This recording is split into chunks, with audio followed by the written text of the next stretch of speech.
Está fresco Pachomba ahora en No, no Rusia, sé, no ¿no? sé, creo que no, esta época es verano. Ah, Sí, por eso digo que vayan livianos.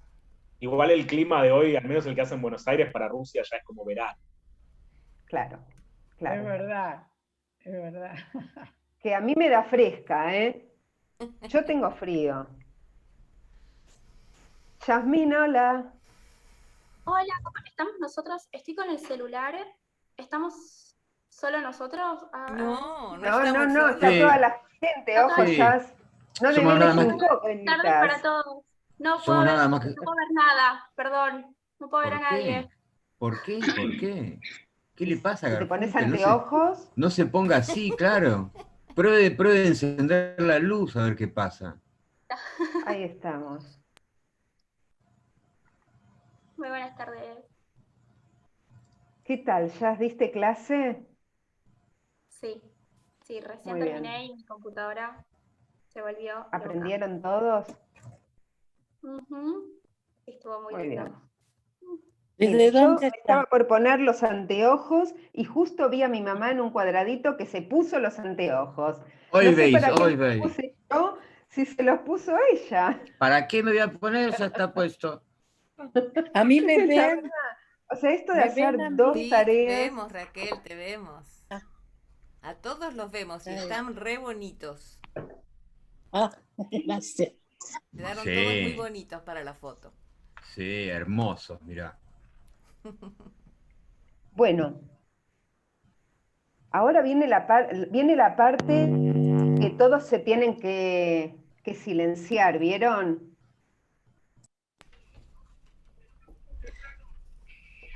A ver, Entonces vamos a hacer así. Silencialo vos, Judith, más fácil, me Buenas parece. tardes a todos.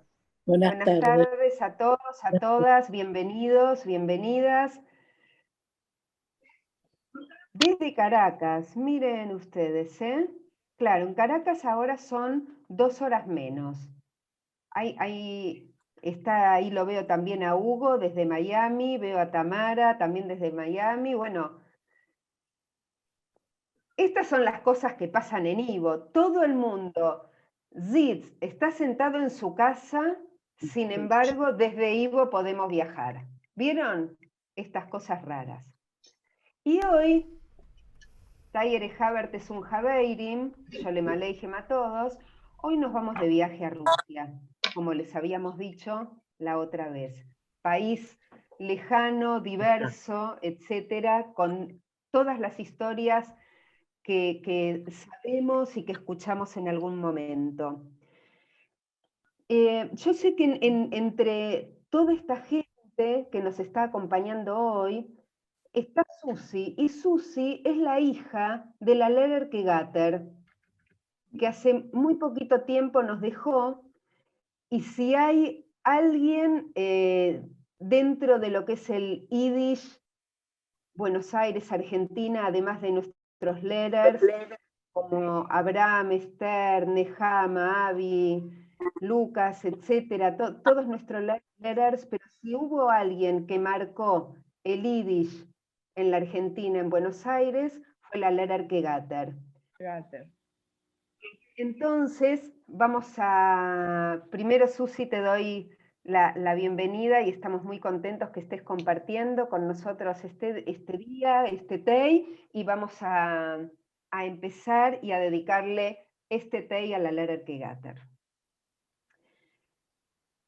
Bueno, Y hay algo que vamos a develar hoy un misterio. Si hay una frase muy, muy conocida y escuchada en Yiddish es Akt nicht kein Scheinig. Y hoy vamos a develar el misterio de por qué esa frase. Y ese misterio lo va a develar el Lehrer Abraham, pero no ahora. Bueno, Más tarde, Lehrer, vas a tener la palabra y nos vas a sí, decir. sí.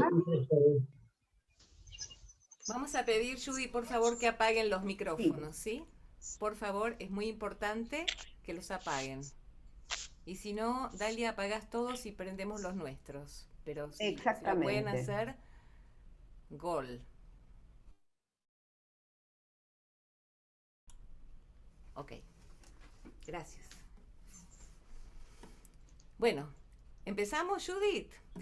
Y para cada uno de nuestros viajes tenemos una canción que se va a ir repitiendo, que empezamos el mes anterior cuando viajamos a China, y esta vez adapté la canción a nuestro destino, que es Rusia. Así que yo les voy a poner aquí el texto para que puedan ustedes leer lo que dice, ¿ok? Y yo la voy a cantar, y esténse atentos porque hacia el final es muy probable que la volvamos a cantar. Entonces dice así: Das ist geschehen in mein täglichen Träumen. Hob sich gehoben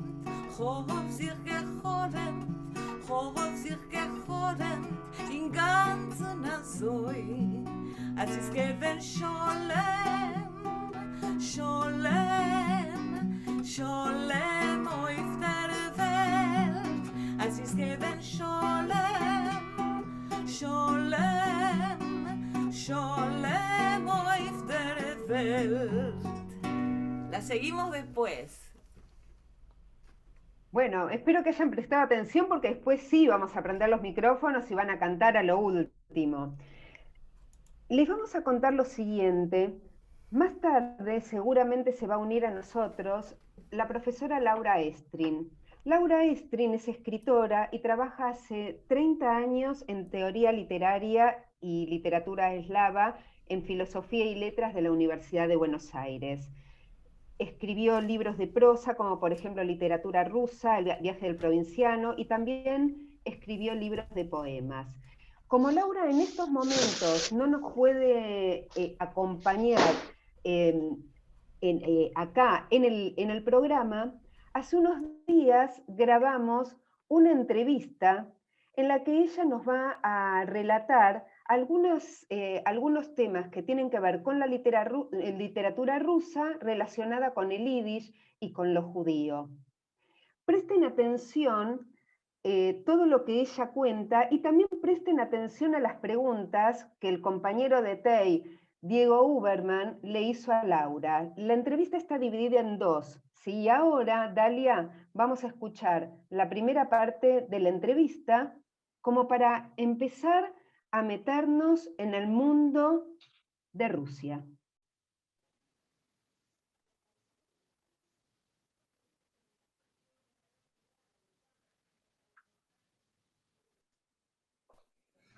Bueno, empecemos por el principio, String. ¿Hay alguna relación, por lo menos desde lo judío, entre el té y la literatura rusa? No quiero empezar por Borges, pero Borges nos dijo que en el Corán no hay camellos. En toda la literatura rusa, el té, el vodka y el kvass van y vienen. Cuando empecé a pensar este diálogo nuestro, le consulté a mi amigo, el traductor ruso Fulvio Franchi, y él me dijo, pero hay té por todos lados en la literatura rusa, fíjate en Chejov. Hizo una coma y dijo, pero hay pocos judíos en Chejov. Y después nos dimos cuenta que ahí, sobre la playa, dando vuelta con el perrito, hay algunos judíos. Yo tengo una cita, que te puedo leer, un libro malo, pero a veces, como dice Tolstoy, los libros malos enseñan mucho, y dice así: no sabiendo por dónde empezar, invité a Vera a sentarse y le serví té. En Rusia no podía mantenerse una franca conversación sin un samovar. Esto pertenece a la matemática Sofía Kovalevskaya, haciendo una especie de novelización de la vida de Chernyshevsky. Quiero decir que el té está siempre en la literatura rusa, permanente, pero no está temática, ¿sí? Es una forma más de la amabilidad. Podríamos hacer una historia del té en la literatura rusa, pero sería un forzamiento, porque vuelvo a repetir, no hace falta té para que haya literatura rusa de judíos. Bueno, vamos a hablar un poco de literatura rusa y de alguna manera cómo está conectada con la cultura yiddish o con el yiddish en general. Acá, por lo menos en Argentina, en otros países no sé, pero en Argentina por lo menos hubo varios escritores que, bueno, que venían de Rusia, que su primera lengua era el ruso. ¿Existe ese puente o es una cosa así casi imaginaria?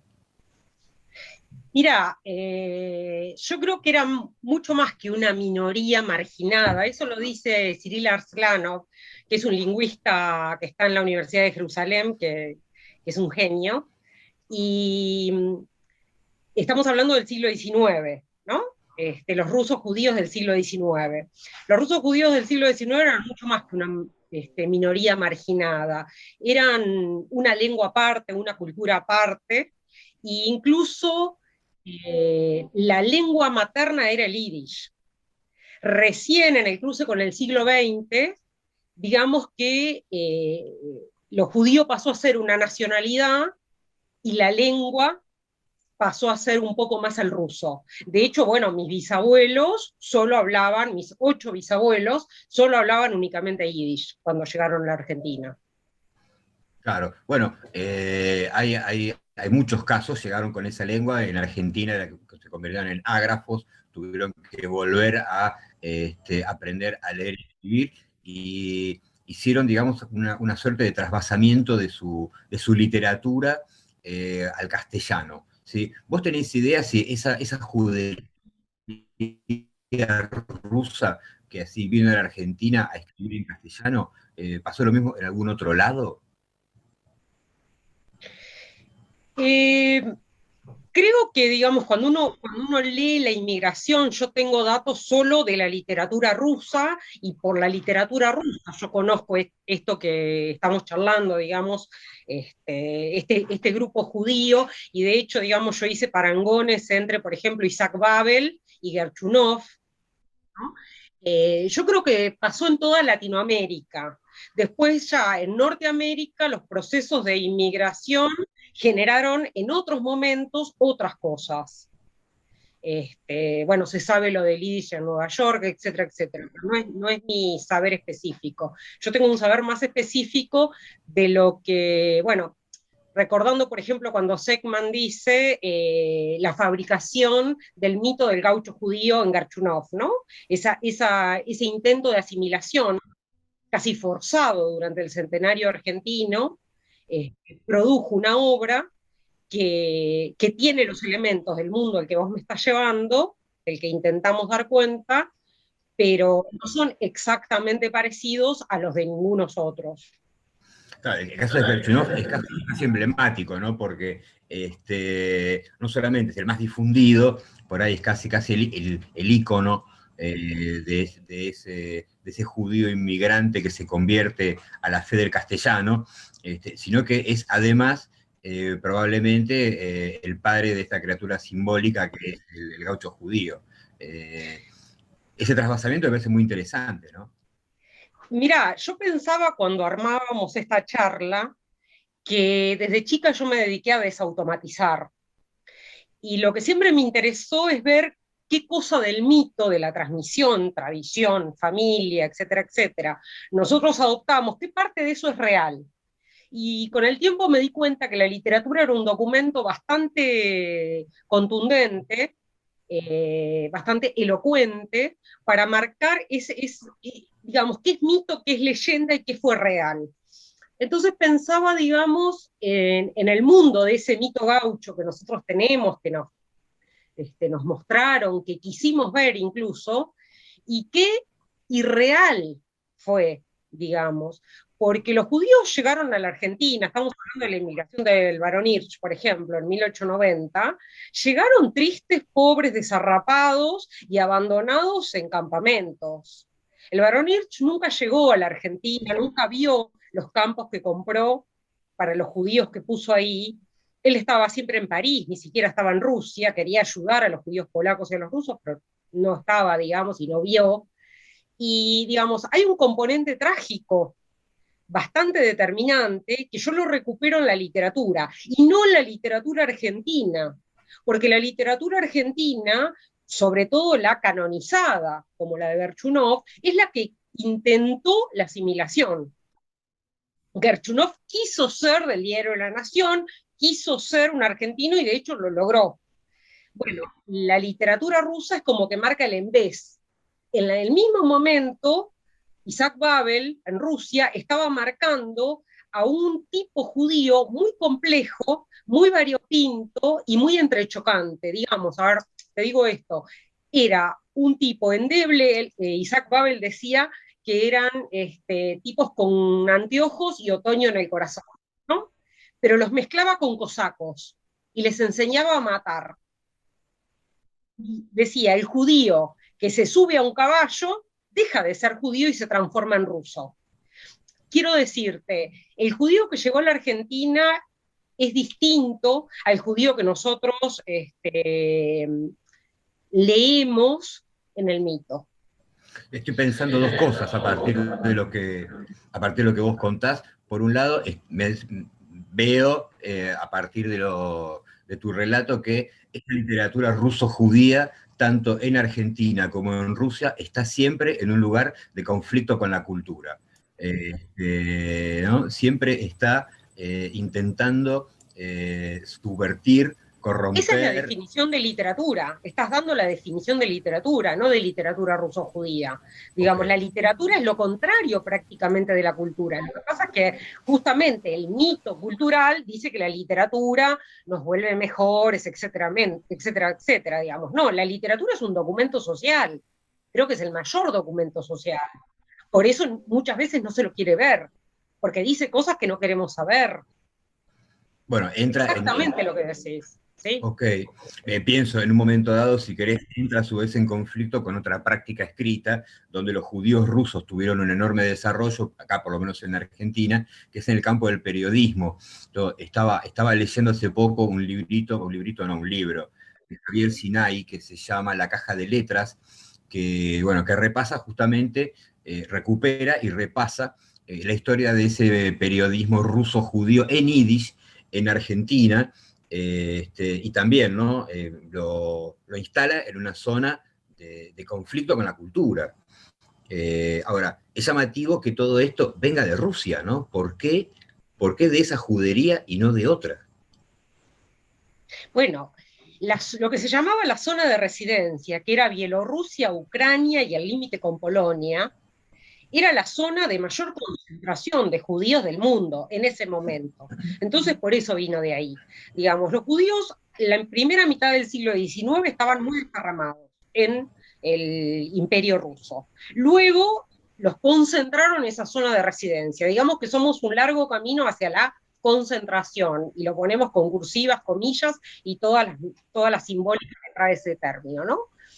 Entonces, digamos, los judíos se concentraron en ese momento ahí y vinieron acá y fueron a Europa. Hay algunos que fueron luego a Estados Unidos, por ejemplo, los que tenían una impronta sajona, como Brodsky, con la revolución salieron a Londres y de Londres pasaron a Norteamérica, digamos.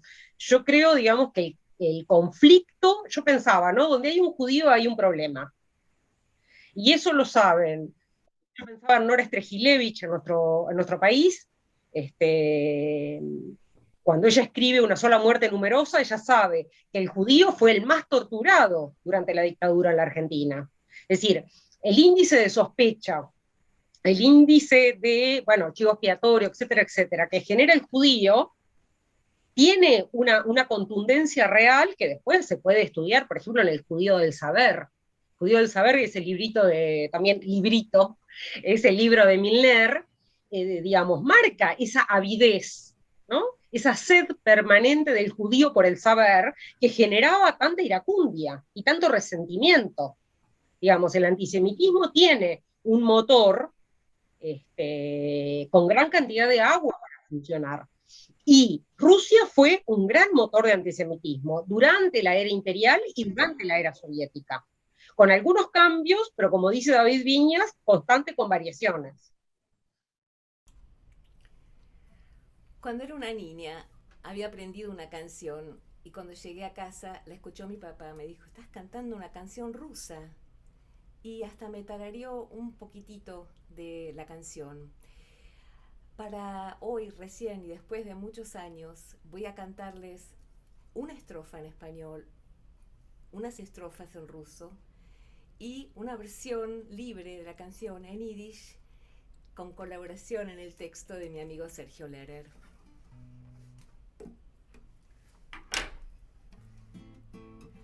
Mi fogata débilmente nos alumbrará los dos. Nadie cruzará el puente cuando yo te diga adiós. Moj kostyur tумані світить, іскри гаснуть на лету. Muy простинца небо светит, muy простинца на носу. Ночь пройдет и спать зарано, степ далеко, милый мой. Я уйду с толпой цыганок к Закибирской кочевой. Morgen in der Früh will ich gehen, sehr weiter weg von dir. Unser Liebe wird noch brennen, euch in dir und euch in mir.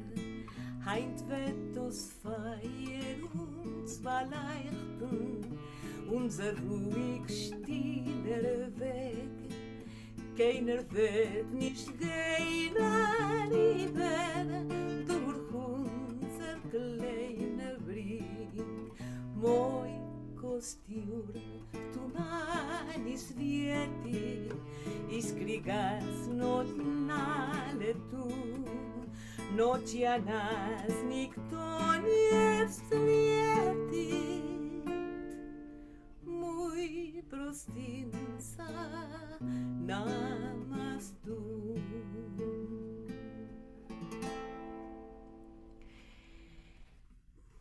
Muchas gracias.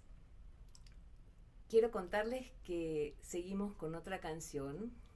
Esta canción es Disaposhkelech, Las pequeñas botitas. La canción fue transmitida oralmente por Bronia Sakina, un inmigrante de Ucrania, a Michael Alpert, un grande del klezmer aquí en Estados Unidos, y esa canción se volvió un clásico de los klezkamp en el norte de New York. La versión que van a escuchar ahora fue hecha de un modo mágico que vale la pena recordarles porque quizás no lo aprecien cuando la escuchen. Yasmín Garfunkel, Fede Garber y yo, Alejandra Charny, la grabamos así a distancia, yo desde Miami, ellos en Buenos Aires, y se las vamos a presentar entonces hoy. Lo que está diciendo la letra es que yo sin ti soy como la manija sin la puerta, y por ti haría de todo con tal de estar al lado tuyo.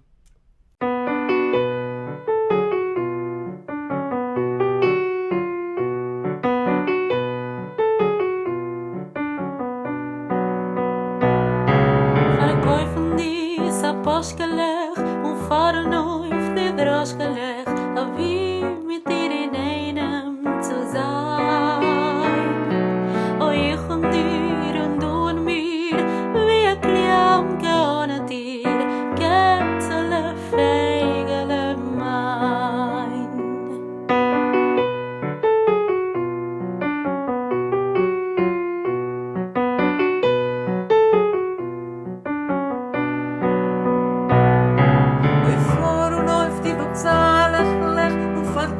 Fremde Scharlech, wie mit dir in einem zu sein. Wo ich und dir und du und mich, wie ein Kliamke ohne dir, Kätzele, Feigele mein.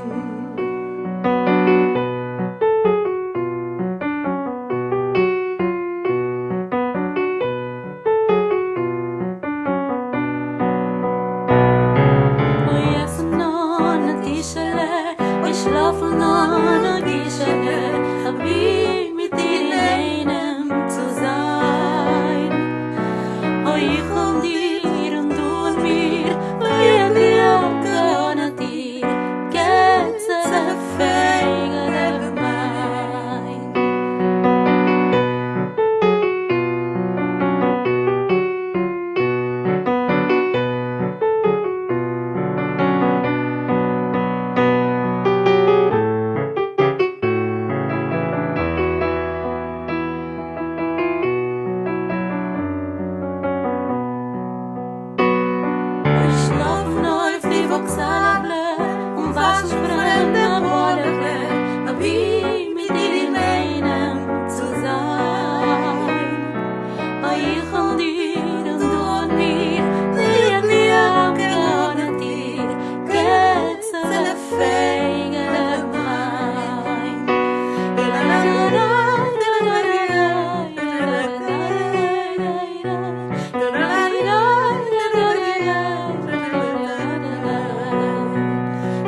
siempre me llamó la atención que la judería rusa particularmente haya sido una productora tan grande, pensando que, por ejemplo, no sé, en Francia misma, en esa época que vos ubicás al Barón Hirsch, o en Inglaterra misma, había en Alemania también, una comunidad judía muy grande, pequeño burguesa, así que o burguesa directamente, en algunos casos aristocrática, el caso del Barón Hirsch, y sin embargo, la producción de todos estos intelectuales que van a poner en conflicto a la cultura en los países a los que van a emigrar son rusos.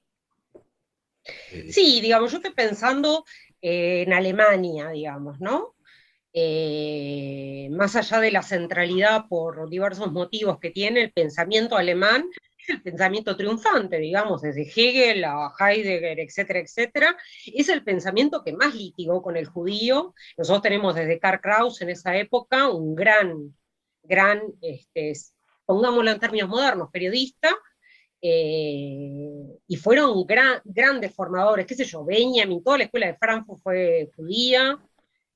Me parece que hay un magma en 1900 que está funcionando y que está funcionando en los lugares, quizá con una concepción o con una perspectiva romántica en el sentido crítico, del romanticismo crítico, quizá, digamos, resaltan los judíos rusos y los judíos alemanes generando pensamiento porque estaban entrechocando en sus comunidades. En cambio, en la comunidad inglesa, en la comunidad parisina, estaban más entretejidos. Yo pensaba, cuando vos decías periodista, yo pensaba en Ilya Ehrenburg. Ilya Ehrenburg, desde embajador diplomático de la Unión Soviética en París, 60 años, es el cronista de las dos guerras, pero es un tipo que camina por París y da vueltas por París como un parisino. También hay que marcar que con lo que nosotros empezamos hablando, con esta tipología Babel-Gershunov, que yo después la torsiono directamente en esa figura que yo doy en llamar el Shlemazri, digamos, esa figura endeble, digamos, el judío que arrastra la suerte, ¿no? Rico de espíritu, pero muy pobre, es distinto de estos que estamos hablando. Estamos, digamos, de Karl Kraus, de Benjamin, que venían de una aristocracia del pensamiento y eran hijos de comerciantes bastante acomodados.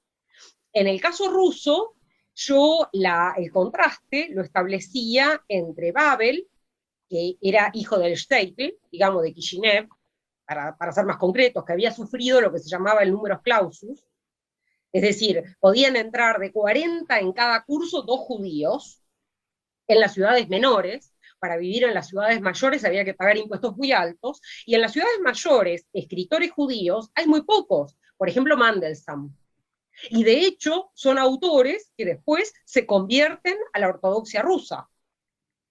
Y digamos más, es el caso del abuelo de Lenin, Israel Blank. El abuelo de Lenin era judío, el abuelo materno era judío, Israel Rul Blank.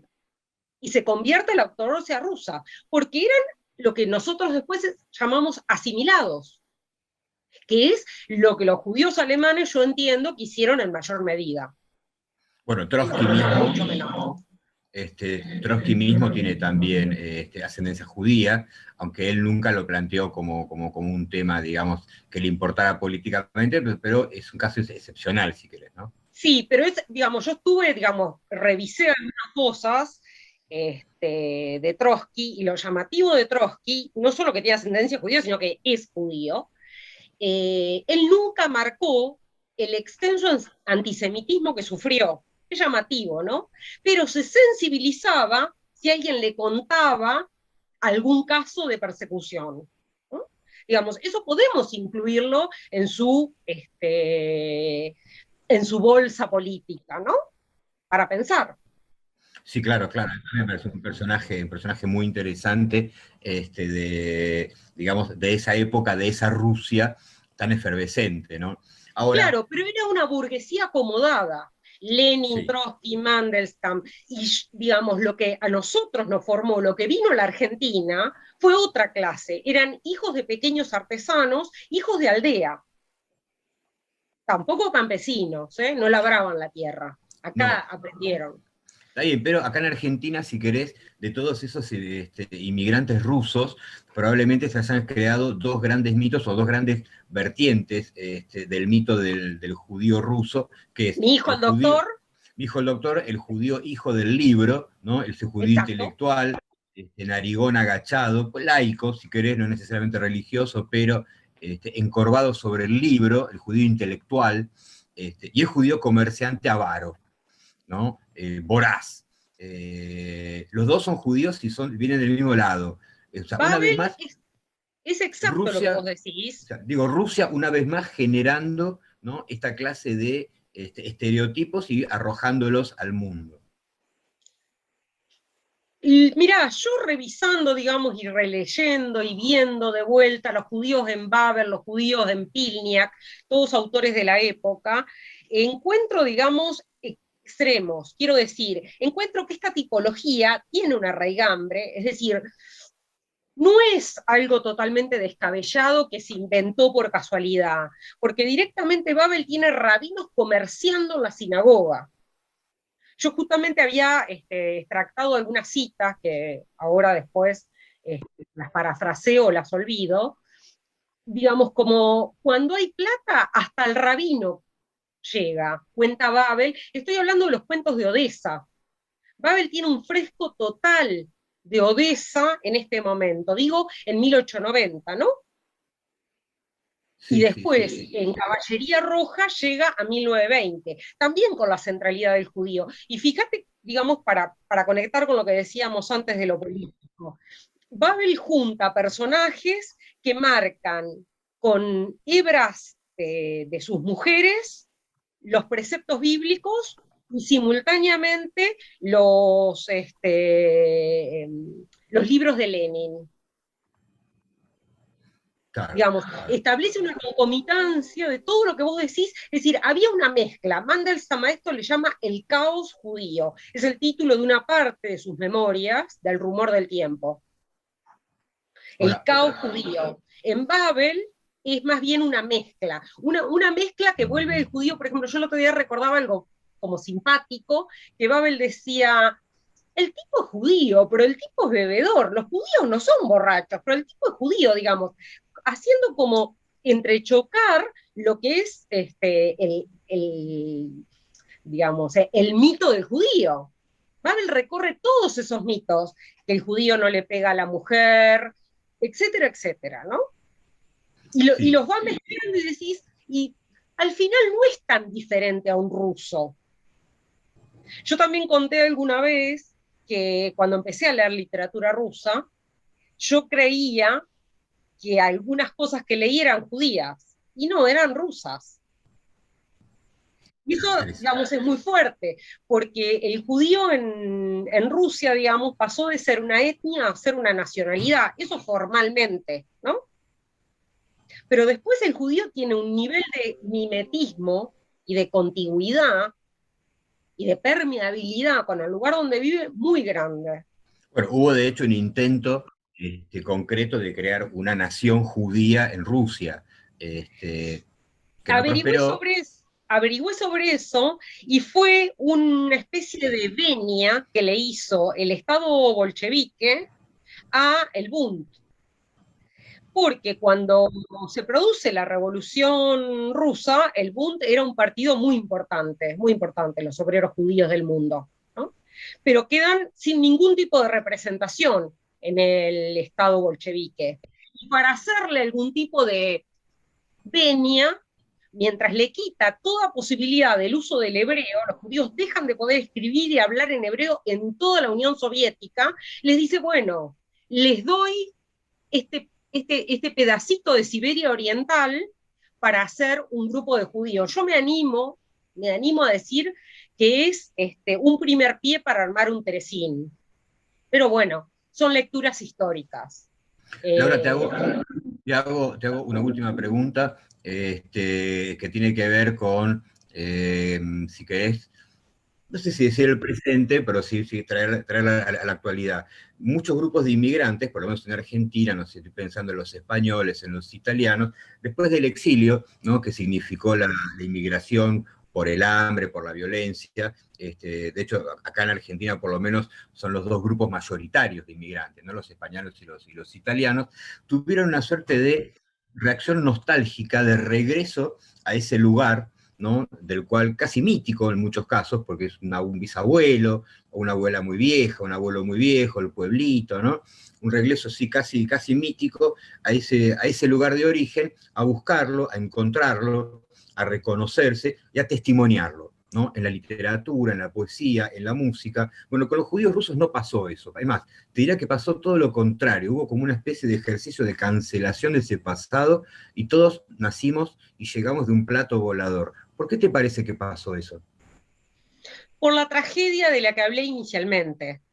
Digamos, los judíos escaparon de los pogroms, de la leva de 25 años que hacía el ejército de los zares, de la leva de la guerra japonesa de 1904, de la que creo que escaparon parte de mis bisabuelos. Y luego murieron 200.000 judíos en los pogroms rusos, se calcula. En la Unión Soviética se los persiguió desde el mismo día en que comenzó. Se los persiguió, se les impidió hablar la lengua, después se les prohibió el yiddish, y después se les prohibió trabajar, eso ya, digamos, hacia el 30, ¿no? Digamos, la tragedia hizo una especie de hay que olvidar, no hay que pensar, digamos, en mi familia todavía eso resuena, no pienses, no pasó. Yo creo que ese tipo que vos marcabas, el judío que piensa, el judío que escribe, etcétera, etcétera, volvió muchas veces a Rusia, volvió muchas veces a Polonia. Es decir, nos obligaron a volver en el sentido de que pasó la Segunda Guerra Mundial y se hizo un intento de exterminio, y ahí viene todo, digamos, el relato de los campos de concentración y el exceso, yo te diría, de texto sobre eso, que fue un exceso de retorno. Pero yo creo, digamos, que siempre se olvida que hay una tragedia atrás del exilio de los judíos. Bueno, Laura, muchísimas gracias por tu participación y por esta enorme montaña de conocimiento que acabas de ayudarnos a escalar. Gracias a ustedes, gracias por lo que pensaron, gracias porque pensaron en que yo podía decir algo y me hicieron pensar, y pensar es agradecer. Bueno, y nosotros tenemos el viajero de siempre. Faible, ¿dónde estás? ¿Cómo va? Bueno, ahora desde la mismísima ciudad de Buenos Aires, soportando esta pequeña primavera en términos rusos para Judith y mucha gente, algo que ustedes llaman invierno, pero bueno, después de haber estado en Rusia en invierno, esto es un chiste. Espero que nadie me interrumpa en nada. Qué nervios, de largar ahora, empezar a hablar en vivo después de esta interrupción, pero bueno, las 2 veces que fui a Rusia tuve problemas, me detuvo el ejército, casi me deportan, así que esto ya es algo mínimo, no hay ningún drama al respecto.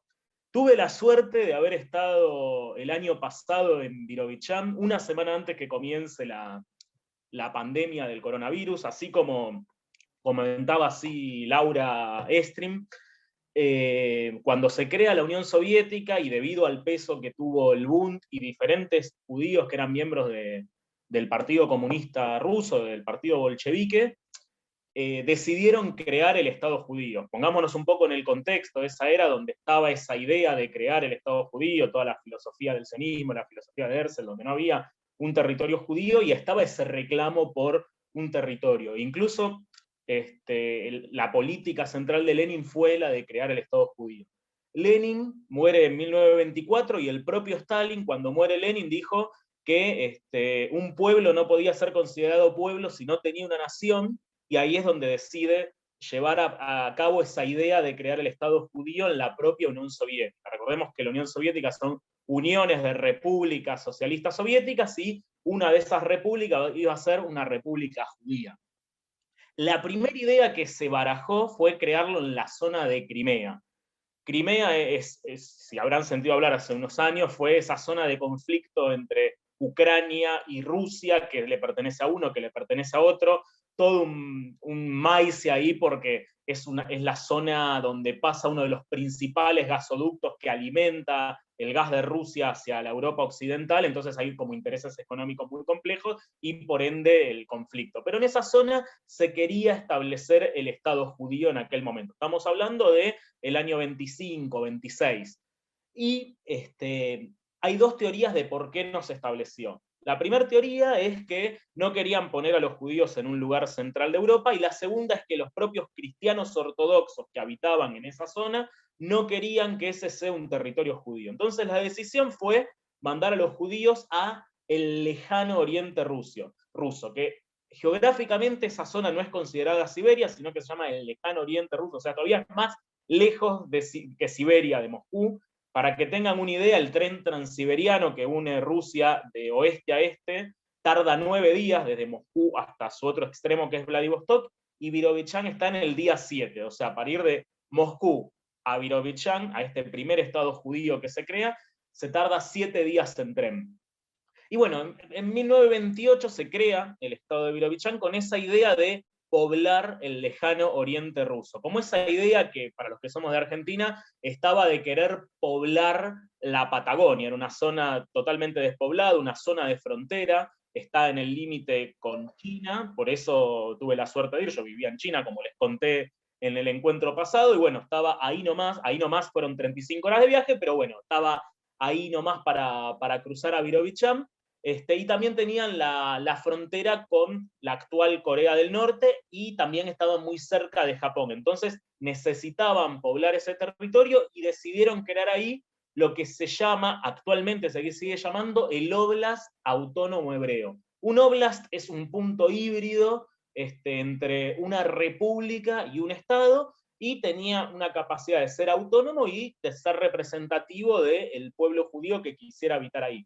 En su creación, en el año 28, tuvo una fuerza muy grande, especialmente en los judíos que formaban parte del Bund, de los sectores de izquierda de la colectividad, y era como la creación del Estado de Israel en el 48, tenía esa fuerza, esa magnitud, al punto tal de que muchísimas organizaciones judías de izquierda colaboraron monetariamente allá, e incluso muchos de ellos fueron a cumplir el sueño judío de ir a vivir a Birobichán. Bueno, yo, como comencé diciéndoles, fui a descubrir ese mito, porque hay muchísimas personas que hablan de Birobichán, estudian, leen, pero muy, muy pocas personas fueron, y de esas pocas personas que fueron, creo que muy, muy pocas fueron en invierno, porque, para que se den una idea, hasta el lado de Siberia, cuando llegué yo estaba haciendo 19 grados bajo cero, a la noche hacía 30 grados bajo cero, o sea, mi madre, que está acá presente, temblaba de que me pueda resfriar, me pueda engripar. Todavía no, faltaba una semana para que empiece el coronavirus, ella también estaría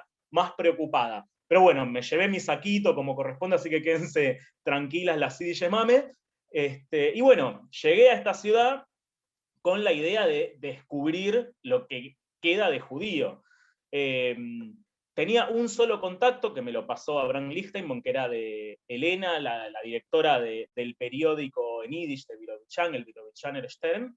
Y bueno, apenas llegué, era el único contacto que tenía, no me podía encontrar el día que yo llegaba, me citó para dentro de 2 días, a los 2 días siguientes que llegaba, así que tenía un poco para empezar a recorrer, y lo primero que te sorprende en Birobichán es que la estación, el nombre de Birobichán en la estación está escrito en Yiddish, algo que no creo que pase en muchos lugares del mundo, y después las calles, muchas de las calles están escritas en Yiddish, están escritas en ruso, están escritas en Yiddish. Ahora bien, en la calle, en lo cotidiano, nadie, o prácticamente nadie, habla el idioma, algo que me hizo acordar bastante a cuando estuve en Macao, que Macao es una isla que pertenecía a Portugal y ahora le pertenece a China, que está todo escrito en portugués, pero absolutamente nadie habla en portugués, todos hablan en chino. Bueno, acá en Birobichán pasaba lo mismo, está la cartelería en Yiddish, pero todos hablan en ruso. Bueno, me puse a buscar así, es un staple, para que se den una idea, es un pueblito, encontré la sinagoga, y particularmente ese día tenían una actividad que era una actividad menor, era el cierre del ayuno del 10 de Teves. Acá yo creo que nadie se junta, nadie debe ayunar en el 10 de Teves, o casi nadie, y menos que menos hacen una celebración para juntarse a comer, para romper ese ayuno. Bueno, allá en Birobichán sí. Llegué a la sinagoga y así como quien dice, vi luz y entré, no conocía a nadie, me presenté, por suerte había una persona que hablaba inglés, fue mi única vía de comunicación, porque el resto es todo ruso, yo ruso 3 palabras básicas, y bueno, me invitaron de la nada a comer y a participar del evento, y al momento de haberles dicho que era de Argentina, me empezaron a agradecer por toda la colaboración que dio Argentina, en realidad las instituciones de izquierda de los años 20, los años 30, que colaboraron monetariamente para la creación del Estado autónomo hebreo, el Oblast autónomo hebreo de la Unión Soviética. Bueno, me invitaron a cenar, cantaron canciones en yiddish, cantaron el Atikva en hebreo y en ruso, y después canciones judías también en ruso. Bueno, tuve la suerte de conocer a la directora del periódico en yiddish, que fue la única yiddish parlante que encontré, según ella me dijo, hay más gente, y la particularidad de que ella no es de la colectividad, pero que sin embargo se siente una judía más como todos lo que llaman ellos los Birobizaner, las personas de Birobizan que se sienten judíos por el hecho de haber nacido en el Oblast autónomo hebreo. Y también, bueno, tuve la suerte de ir a una fiesta de gente, iba a decir de mi edad, pero ya no tanto, de gente joven, que me invitaron y había una chica judía que me dice, yo sé una canción en yiddish, se la puso a cantar, y bueno, estas 3 cosas hice un pequeño recorte de los videos que armé, los pueden ver enteros, yo tengo un canal de YouTube que me pueden seguir que se llama Un Topo por el Mundo, ahí está todo, pero hice 3 recortes de esos momentos claves, que fue la entrevista en yiddish que tuve con la directora del periódico en yiddish de Birobizan, cómo cantan en la sinagoga y cómo se juntan a celebrar, incluso fiestas que para nosotros podríamos llamar menores, y también el momento de cuando canta esta chica en yiddish en la fiesta, y le puse así de fondo también algunas imágenes icónicas de la ciudad donde estuve visitando, así que por favor, Dalia, te pido si le podés dar play. Espero que no nos hackeen. Elena? Nou, ik meen niet dat ik ben die einzige Mensch, was redt auf Yiddish do in Birobizan. Yiddish ist gewesen die Sprache von der ersten Bauer von der jüdischen Rotener Gegend. Und bis die 90er Jahren, du hast gekonnt, hören die Sprache, Yiddische, Mameluschen, in die Gassen in Birobizan. Was hast du gelernt Yiddish? Du bist nicht kein Jidin, aber wir können sagen, ich bin nicht kein Jiddisch. Du fühlst ein bisschen Jidin. Ich fühle eine Sache Jiddisch. Eine Sache Jiddisch. Ja, eine Sache, weil du hast gesehen mit den eigenen Augen, also in Birobizan seien die 2 Kulturen übergemischt geworden und alle Nicht-Jiden fühlen ein bisschen wie Jiden. Alle Birobizaner seien Jiden. Alle Birobizaner. Ich meine, es ist eine besondere Nationalität Birobizaner. Wir wollen singen, wir wollen fröhlich sein, als jeder ich soll sein für sich aber was. Wir wollen singen, wir wollen fröhlich sein, als jeder ich soll sein für sich aber was. Тот же мир, что Господь мне дает. Шалом! Шалом! Шалом! Шалом! Мир тебе, шалом! Шалом! Шалом! Мир тебе! Писную, шалом, шалом. Даю тебе любовь, что я даю тебе любовь, что я даю тебе. Есть та любовь, что Господь мне дает. Шалом! Шалом! Шалом!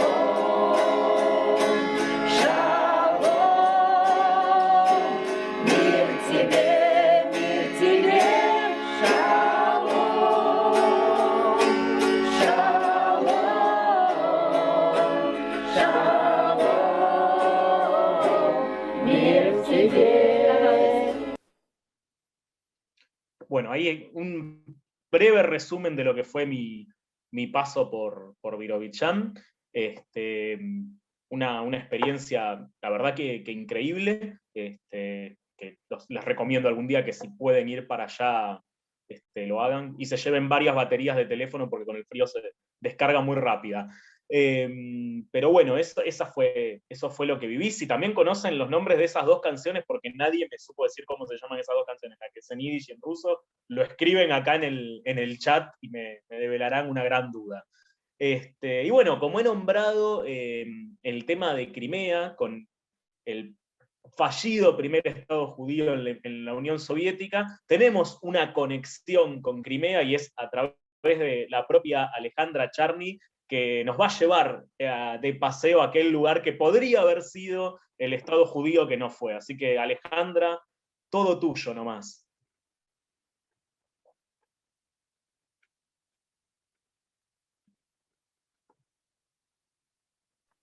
Tenés que desmutearte, Alejandra. Ale. ¿Dónde estás? ¿Sabes que no? Ya está. Bueno. Ahí está. La canción se llama Yankoye y tengo aquí una parte en la pantalla para que podamos cantar juntos el estribillo. La canción dice que en este lugar, en esta estación que se encuentra entre Sebastopol y Simferopol, hay una estación muy especial, porque allí los judíos trabajan la tierra y podrán encontrar a mi hermano Abraya manejando el tractor, y a la tía Leia manejando la segadora, y a Beile la trilladora. ¿Quién dice que los judíos solo toman sopa de grasa y almendras? También son trabajadores de la tierra.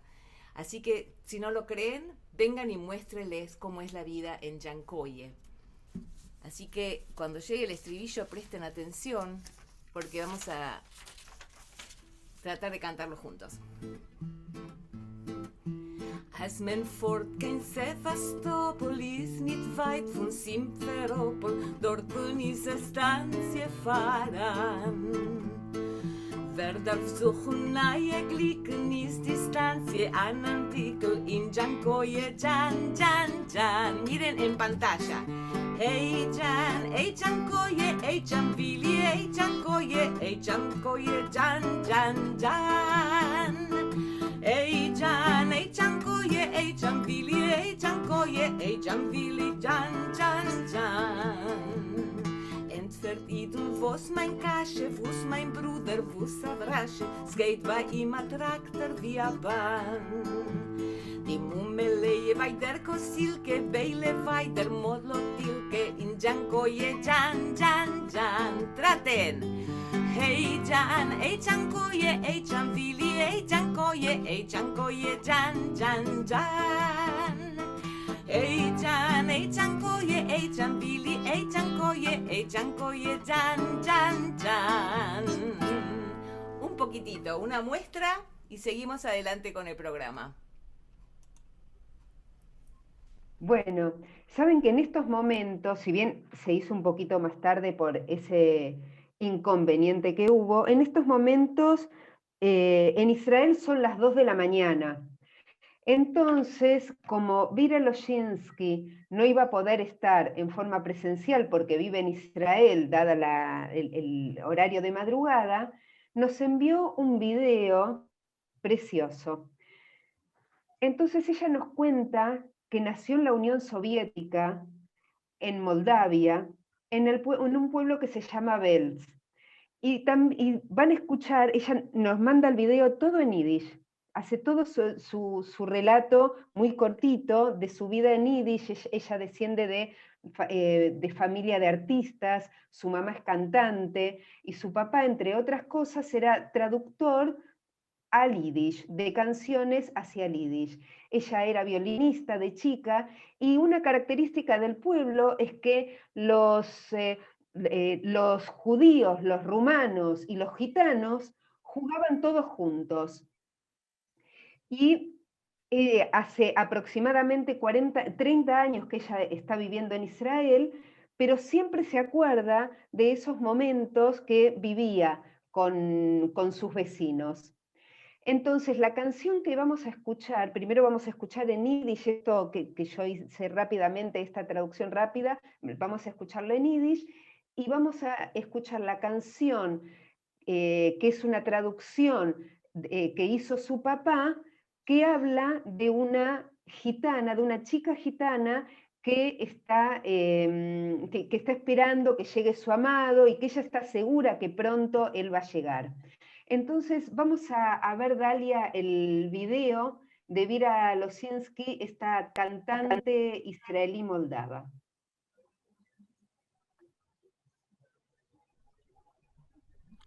Shalom Aleichem, teure Freund. Mein Name ist Vira Losinski und ich bin eine Sängerin von jüdischen Liedern. Ich wohne in Israel schon 30 Jahre, aber ich bin geboren geworden in Rattenverband in Republik Moldova oder Bessarabia in Stadt Belz, in Mischpuche von jüdischen Artisten. Mein Tate ist Michael Felsenbaum, Theaterregisseur, Dichter, Publizist und Übersetzer auf Jiddisch. Und meine Mama Fania, sie ist eine Sängerin. In die Zeiten, wenn ich bin gewesen klein, in mein Stadt sind gewesen beirrt 50% Iden und der Pfarr. Ich hab gehört Jiddisch und jiddische Lieder auf den tagtäglichen Öfen, weil Jiddisch ist gewesen umetum. Ja, von ihnen sagt, das ist eine Wade gewesen, ein kommunistischen Rattenverband und in Schule, wir haben sich gelernt wegen Revolution, Lenin und also weiter. Aber in die Gassen und in Stieb, das ist gewesen im Ganzen eine andere Geschichte. Jiddische und rumänische Lieder und zigeunerische Schreinim mit sehr Musik und Tanzen. Ich persönlich habe gespielt Fiedel und habe sich gelernt klassische Musik, aber die größte Ansprache auf meinen musikalischen und artistischen Weg ist gewesen der Platz, wo ich bin geboren geworden und habe verbracht meine kinderische Jahren. Weil das ist gewesen ein Platz, wo Juden, Rumäner und Zigeuner sind gelebt und geschaffen zusammen. Und der Pfarr, welcher ich singen ein zigeunerischen Lied, welchen mein Tate hat übergesetzt auf Jiddisch. Marjanja, wegen zigeunerischer Mädel, wo es sitzt und wart vor ihr Geliebten und hofft und glaubt, als wird in Gichen kommen zu ihr zurück. Hoi falonke bei a Weldl, Romale, a zigeunerte a Mädl, Kreunele, sitzt vertracht und durch'n Scheiter Tag und Nacht, guckt sie in die weite Weiten, weint und lacht. Marjanja, Marjanja, spiele sing und tanz, über uns hängt in der Luft ner Himmelkranz, in die Felder blühen Blumen sternqueit, soll zu uns die Liebe kommen auf der Welt. Grüne Blätter, weite Sterne, Romale, mein Geliebter wird sich umkehren, Kreunele, von die weite Gräue Schlachen scheine wie ein Leib, dann will ich ihm glücklich machen, ich wart und geleib. Marjanja, Marjanja, spiele, sing und tanz, Über uns hängt in der Luft ner Himmelkranz, in die Felder blühen Blumen, sternige Welt, soll zu uns die Liebe kommen auf der Welt. Zanken Sterne auf den Himmel, Romale, und der Scheiter habt a Drimmel, Kreunele. Mädel, Mädels, darf's noch geleben, es ist nicht spät. Schön und frei wird es an deine Leben auf der Welt. Marjanja, Marjanja, spiel, sing und tanz. Über uns hängt in der Luft ner Himmelkranz. In die Felder blühen Blumen, sterngeweht. Soll zu uns die Liebe kommen auf der Welt. Ai, ai, ai, ai, tai, da, dai. Ai, da, da, da, da, da, da, da, dai, dai, dai. In die Felder blühen Blumen, sterngeweht. Soll zu uns die Liebe kommen auf der Welt.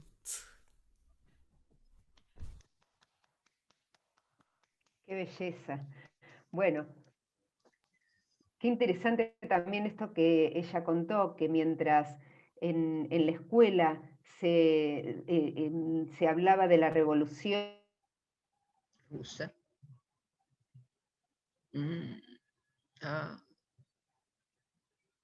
Bueno, te quedaste frisada por tanto frío siberiano, me parece, Judith. Así que retomo. Sí, maravilloso escuchar la historia de Vira, escucharla en yiddish. Y bueno, yo tuve el gusto de soy amiga de Vira, así que me alegró muchísimo tenerla hoy aquí. Y muchos recuerdan el paso de Vira por Buenos Aires. El Ivo la invitó y cantó en el concierto que organizamos hace un par de años en el Teatro Astral. Así es. Bueno, vamos a seguir con el programa, aunque Judy está todavía frisada. Lo que tradicionalmente seguiría en este momento es escuchar una canción de cuna, que es como solemos cerrar este té tradicionalmente. Así que les paso. O antes de cerrar, dame el lugar a mí que quiero dos cositas. Lo prometido y un comentario. Lo prometido y un comentario. Por supuesto. Cuando se habla del Bund en la Unión Soviética, es el Bund que se partió del gran movimiento socialista Bund. Lo que nosotros conocemos del Bund es el Bund no comunista, no bolchevique, la concesión de Lenin-Stalin a el Bund es a la efeccia al Bund comunista, no al Bund que existió en los Estados Unidos, en la Argentina y en Israel, que eran mencheviques y no bolcheviques. Ellos se atribuyeron ser el Bund, pero fueron la minoría en la Unión Soviética. Y con Tey tenemos que hablar del gran importador de té de China, un judío Vysotsky, que tenía la concesión de la importación del té a la Unión Soviética. Y como no podía ser de otra forma, un judío era el mayor productor de azúcar, Brodsky. Así que el té Mitzuker estaba en manos de judíos. Y todos decimos Aknishtin Chainik. Chainik no es una pava, es la tetera. Y la tetera con la esencia del té se calentaba encima del samovar. Porque el samovar, la canilla, no salía té, salía agua caliente. Y entonces cuando decimos en yiddish, Aknishtin Chainik, es no golpees la cabeza del samovar donde está el chai. Chainik, el té. Así que ahora sí, a cerrar, Se Alejandra. reveló el secreto, así que muchas gracias, Abraham. No íbamos a olvidarnos de vos de ninguna manera. Vamos a pasar a Yasmín. ¿Abrís tu micrófono, Yas?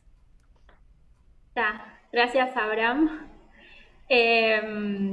Bueno, yo, y gracias a Ale, y gracias a todos y todas las que están presentes, voy a interpretar, como siempre, una parte de una canción de cuna en este segmento hermoso pensado para eso.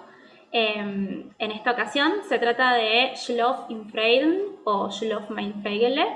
Es una versión en yiddish de Abraham Goldfaden, el denominado padre del teatro yiddish, quien tomó la nana escrita en ruso por Mikhail Yurevich Lermontov, cuya melodía probablemente sea preexistente.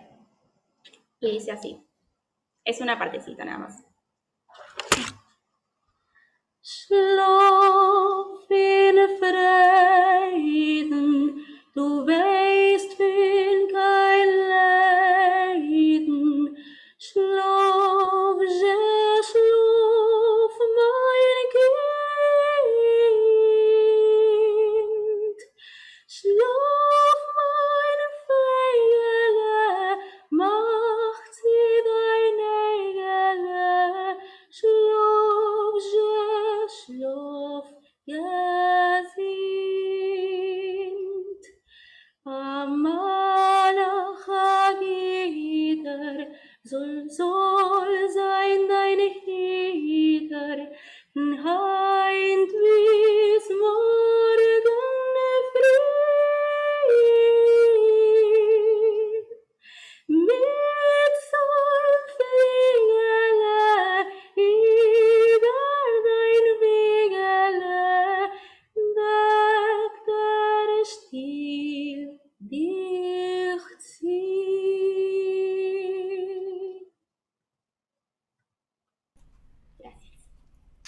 Divino, Yas. Muchas gracias, Yas.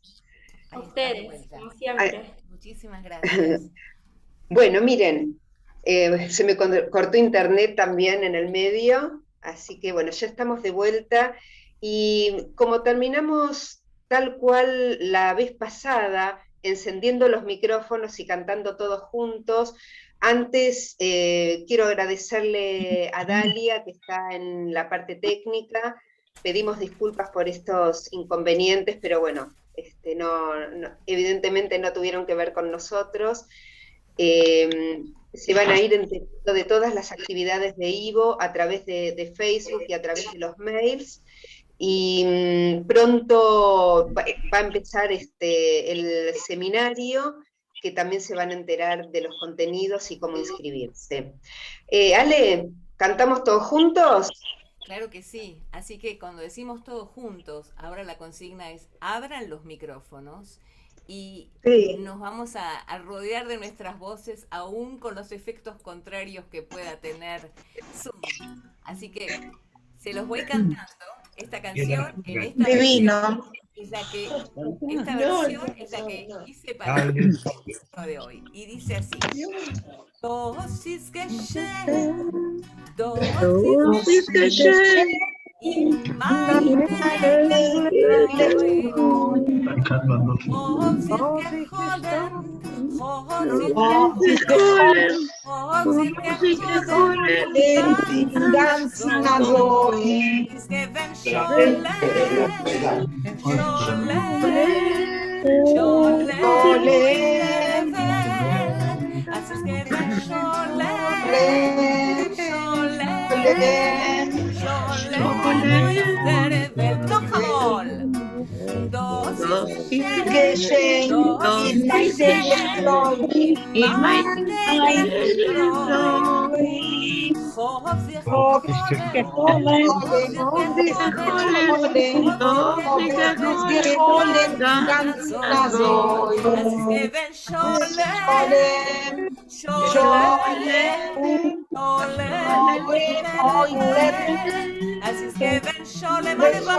Bien.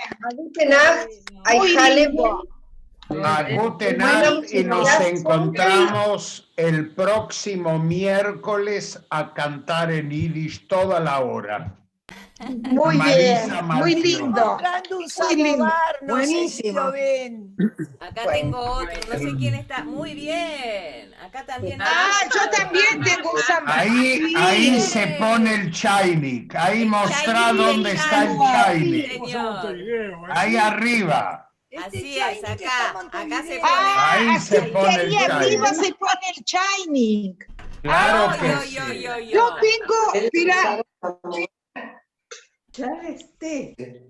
Bueno, me alegra saber que hay muchos que toman mate aún con tanta explicación del té.